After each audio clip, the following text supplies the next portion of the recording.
mag-unbox tayo ng another nabili ko from Lazada. Order from Lazada, which is Philips na food processor. Ito. Super laki ng box, pero magaan naman siya.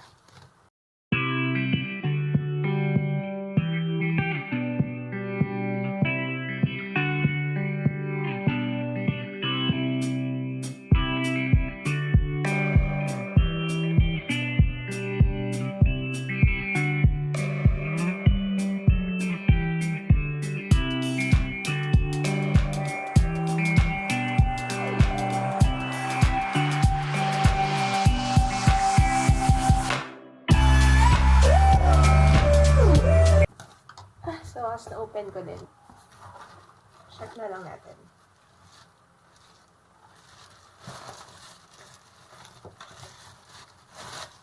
So, dito yung part na dadaan yung product or yung fruits or vegetable. Let's see, paano ito tanggalin?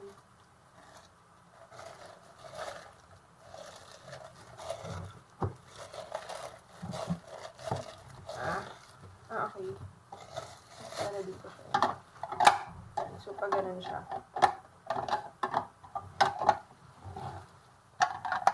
So, ito yung first. Pang whip yata to. Yeah. And then, ito yung second. Have to cut.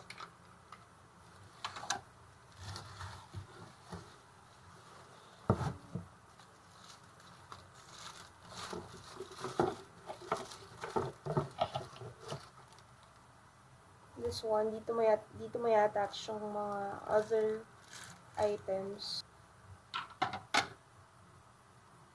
Ito yung isang blade.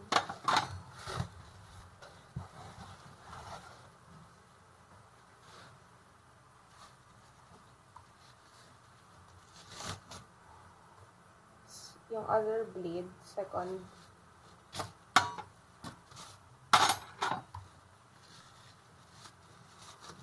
And the third blade.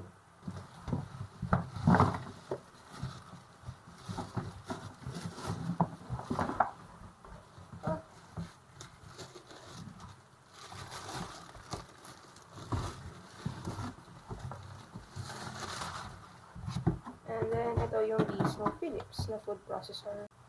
Okay, so ngayon titry natin paano mag-chop ng maliliit na carrots. Try natin to. Okay, so, lagay lang natin to. Itong base. Make sure na malalock mo siya. Nakalock siya. Ayan. So, dapat tumunog siya. I-rotate mo siya. Pa-right. And then, ito, kailangan mo siyang i-place dito. Sa gitna. And then, itong disc, plus yung napili mo na chopper or blade. So, ito yung napili kong blade. So, pag ilalagay siya, placed ulit mo na dito sa gitna. And then, click. And then, lagay lang siya dito sa middle. So, yan. And then, after nun, etong cover dito sa taas. And then, carrots ay ito.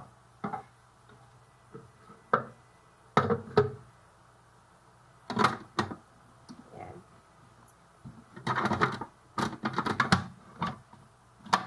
Yan. So, dapat mag-lock din siya.